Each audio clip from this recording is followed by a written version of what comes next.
All right, here's another live stream. It's week 3 of my digital detox experience, and we're going to be going through some experiments, some paradigm shifts, challenges, really things that are leading into the conclusions next week in week 4. So if you're new to this, I'm doing a 30-day challenge every month, and I take on a new challenge 1 month at a time. You can follow and join me with each of my 30-day challenges here or on any of my other channels. You can check me out on my website, dfbradley.com.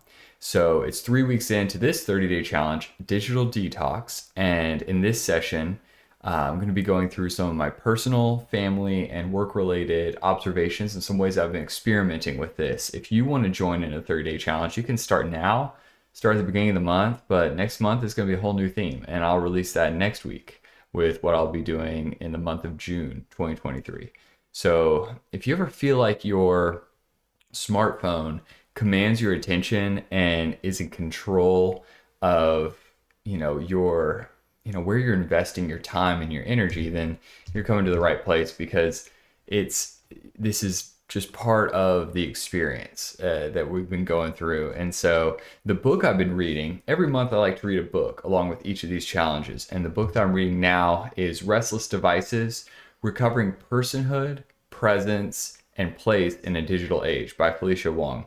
And Miss Song over here is a cultural psychologist. And so check out last week's video for more on the author and some overview of the book. But the key question that it explores is, what did consciousness feel like before mobile devices, email, and the internet? And so basically, if you took your smartphone and you removed it from your experience, and even better yet, removed it from the experience of those around you too, what would it look like? So I'm going to explore a little bit of that and some observations I've had in some areas of my life, as well as some of the tools I've been using and how I've been going about this challenge in a way that's really stuck.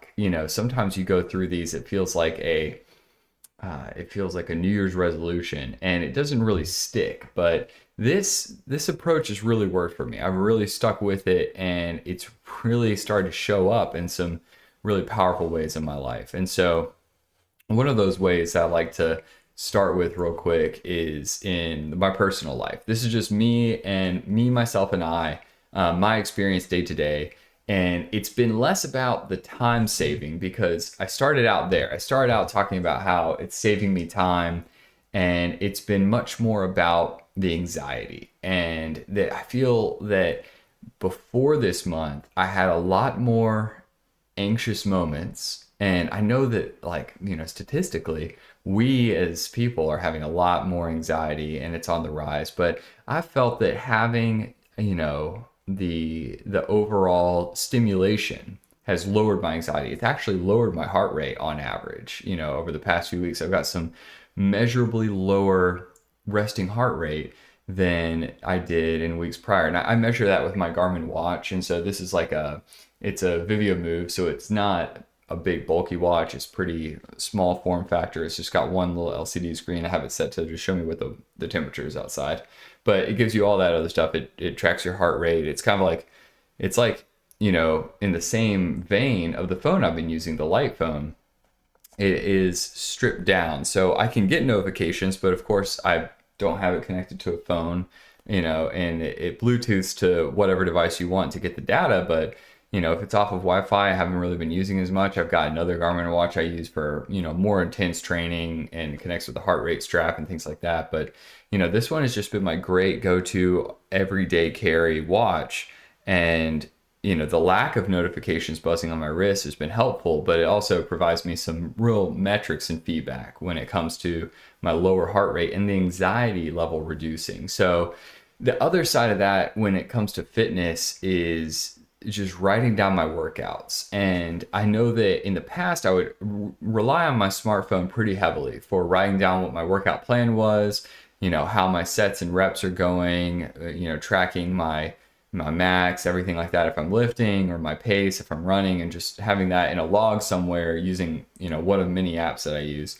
But having it just written down on paper has been pretty liberating, and it's remarkable seeing just my written notes all on one piece of paper for, weeks of workouts versus having to scroll week by week and trying to get a bigger picture. It's just all right there. So that's just an unexpected perspective shift where I think that it's not necessarily that my workouts are better, but I think my anxiety is lower in general. And I think there's a lot of novelty and a bit of a paradigm shift with the way that I'm going about approaching my workouts. If I'm not in an intense training season, I'll probably retire the apps that I use, like Training Peaks or, Strong Lifts or whatever I'm using to track those workouts. And so those are some of the things. If you're interested in my watch and want to learn more, I'll go ahead and put a link in the description for that. I've got a link down there for the light phone that I've been using, and it's sitting right here. It's been a positive experience, and I'll provide more of an update on that at the end of this video. But for my 3 weeks into using the light phone, my second category I wanted to explore though was with family, because I'm real big on focusing on our family and talking about that. It's a big part of my life right now, and so parenting is been an interesting challenge in a good way. And this is the paradigm shift, or the thing that I've been experimenting with specifically this week, is not feeling like I needed to search for an answer for everything in Google as soon as I reached some sort of question or challenge with either of my kids. And so parents today, my peers, we all just Google what the answer to the immediate question we have, especially when it comes to our kids. So if it's a behavioral thing, a health thing, just like a weird toddler thing, then it's something that we punch into Google and we need to answer right away. And I've been resisting that and observing how that's impacted the way that I parent and my approach. I think that it's been a very positive experience. So I wanted to unpack that a little bit and what some of my observations from this week. When anything happens with our kids, we often punch it right into Google. Like if, my kid is having a behavioral issue on the playground and is not getting along with one specific kid, I'm like, well, how do we, it's like, how do we get them to play better together? Or, he's eating this, he's not eating that. They say, if my kid, he pretty much eats everything and, doesn't really complain. But it is something that we often try to search for answers. And the reality is that I typically, and most people, as they search in Google, they just rely on the first 3 links that pop up at the top. And so with, ChatGPT and AI just throwing out tons of content there, I've noticed, I don't know if you have, that this year, those 3 top links may not be as reputable or as consistent as they have in the past with the quality of information. But in the observation of those reactions to any questions I have as a parent, it started making me think, does knowing more information, more data, more opinions help me as a parent better? Or does it help me feel more confident as a parent? And so am I being a better parent? Am I more confident as a parent by having more information to sift through? And my realization is that talking with my spouse, talking with other parents, relying on the community and the village around me is really reinforcing my value system and having me really think critically about a problem instead of just grasping at a solution. Because it could be the right solution. You could put it in Google and the first thing that pops up, it can be instant gratification. And thanks, Rob. That's the ring of the light phone, if you're wondering. I think it's kind of soothing, but we'll send that one to voicemail. So with talking with my spouse about parenting and really digging one layer deeper, I found that it's brought me more confidence. It's brought us more buy-in, and it's brought more camaraderie with us trying to parent together. And so that's just one thing where, really talking with your spouse and not just grasping at an answer, and worst thing possible, sending the link and not even talking about it, but just, hey, I Googled this, you should read it and tell me what you think. But going through those is just much more of a positive experience. So finally, the third category is work. And so I think it's hilarious that as I'm doing this live video here and really reflecting on it, my phone is blowing up and it's, family members wondering what I'm doing now that work is winding down. And I'm tossing out a live video at the end of the workday on Friday, getting ready for the weekend. We're about to go on a road trip, and the distraction of the phone, it's still there. It's just, a phone call instead of a text message. And so it's something that I'm still clearly processing, working with. Maybe having specific times next week where I've blocked out time where I'm truly have it in another room. Maybe that's going to be the next experiment. We'll see. But the last category is with work, and monotasking in work has been very beneficial. It's something I talked about last week. So if you want more information on that, check out my video from last week, week 2 of the digital detox. But focusing on one task at a time, monotasking has been beneficial. And I did a lot of travel this week. So I drove, across state lines multiple times, multiple days, probably like more than 24 hours behind the wheel of the car. And the big challenge would be that traveling without a GPS it's a lost art. And it's definitely a skill that I haven't really been developing as well. So getting my head up away from a screen, noticing my surroundings, the people, the beauty of this, springtime in the Southeast. And it's something that I've realized after just a couple errors that I needed to build in more flexible time to be able to get turned around and intentionally stop and get stuck in a little bit of traffic. And that little extra 5 minutes of traffic was noticeable. It's something that I would have spent 10 minutes trying to avoid 5 minutes of traffic, following, Google Maps and trying to avoid things.